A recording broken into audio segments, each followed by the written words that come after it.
ఏమొచ్చి పడింది తెలుసు కదా అందరికి, మ్యారేజ్ అయిన బాగా తెలుసు. చేస్తాను ఆ ఆషాఢ మాసం వచ్చిన తర్వాత ఆ పర్సన్ ఏం చేశాడంటే 1 month బాగా మనోడు వెయిట్ చేస్తా ఉన్నాడు. ఆఫీస్ జస్ట్ 1 month అయిపోయిన తర్వాత ఆషాఢ మాసం కంప్లీట్ అయిపోయింది. ఆ తర్వాత అతను అత్తగారి నుంచి కబురు వచ్చింది, వచ్చేయండి డైరెక్ట్ గా అని చెప్పేసి ఇంటికి ఆషాఢ మాసం అయిపోయింది అని చెప్పి ఆఫీస్ టైమింగ్ లో అదే రోజు దాదాపుగా 4 వర్క్ అవ్వాల్సింది 5 దాకా ఉండమన్నారు. ఫీలింగ్ ఎలా ఉంటుంది? చాలా ఘోరంగా ఉంటుంది. 5 కాస్త 6 వరకు ఉండమన్నారు. 6 నుంచి 8 దాకా ఉండమన్నారు. 9 అయ్యేసరికల్లా వర్క్ కంప్లీట్ అయిపోయింది. 9 గంటలకి ఆఫీస్ నుంచి బయటకు వచ్చాడు. మనోడు ఆయన కొత్తగా మేనేజ్ చేస్తున్నాడు కాబట్టి ఆ కొత్త కారు ఉన్నాడు.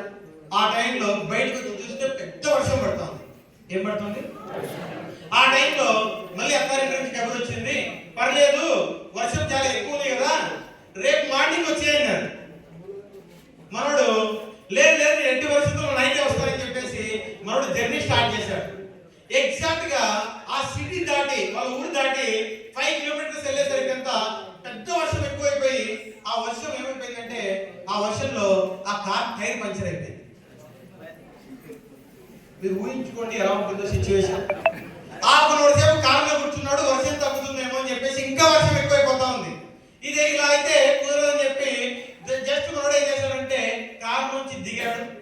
దిగి చూస్తే ఎదురుగా ఒక పెద్ద పిచ్చి హాస్పిటల్ ఉంది. ఏముంది?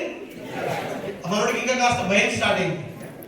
ఈ టైంలో మళ్ళీ డోర్ వేసుకుని లోపల కూర్చున్నాడు. ఎదురుగా పిచ్చి హాస్పిటల్ ఉంది, వీళ్ళు వచ్చి ఏం చేస్తారో ఒక భయంతో మళ్ళీ ఇంటి దగ్గర నుంచి వాళ్ళ మిస్సెస్ కాల్ చేసింది, నువ్వు త్వరగా వస్తే కలిసి ఫోన్ చేద్దాం అనుకున్నాను అని చెప్పేసరికి మనోడికి ఇంకా కాస్త వేడి పెరిగిపోయింది లోపల. మళ్ళీ కార్ నుంచి దిగి ఇమీడియట్ గా కార్ నుంచి బయటికి దిగి జస్ట్ కార్ పంచర్ అయిపోయింది, బోల్ట్ మొత్తం ఇప్పేస్తా ఉన్నాడు, నట్స్ అని కూడా ఇప్పేస్తా ఉన్నాడు. ఇప్పిన తర్వాత ఆ బోల్ట్ తీసి పక్కన పెట్టి ఆ టైర్ ని బయటికి లాగేలోపు ఆ బోల్ట్ అన్ని వర్షం నీరులో కొట్టుకొని పోయినాయి.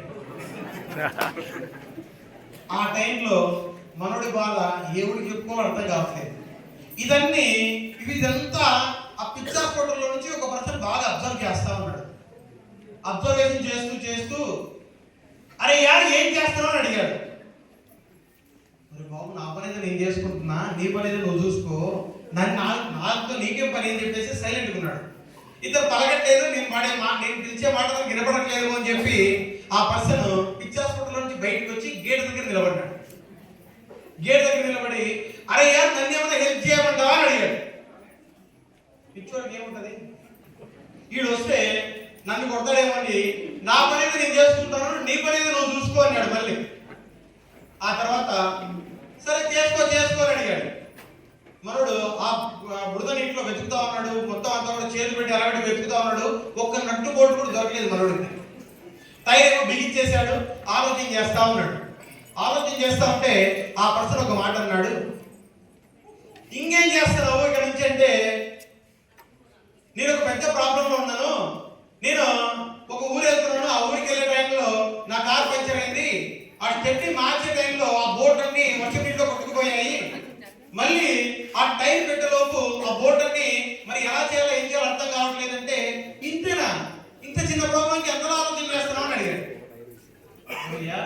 నేను ఒక ఎంప్లాయీని, నాకు 15 లక్షలు కట్నం ఇచ్చి కొనుక్కున్నారు మా వాళ్ళు, ఇంత నేను ఒక తెలివిపరుణ్ణి, ఇంత చిన్న ప్రాబ్లం నువ్వు అనుకుంటున్నావు ఏంటి అని అడిగితే ఆ పర్సన్ ఏం చెప్పాడంటే, నీ కార్కి 4 టైర్లు ఉన్నాయి, ఒక్కో టైర్ నుంచి ఒక్కో బోల్ట్ బయటికి తీస్తే 3 బోల్ట్లు ఈ టైర్కి అటాచ్ చేయొచ్చు, ముందుకెళ్తే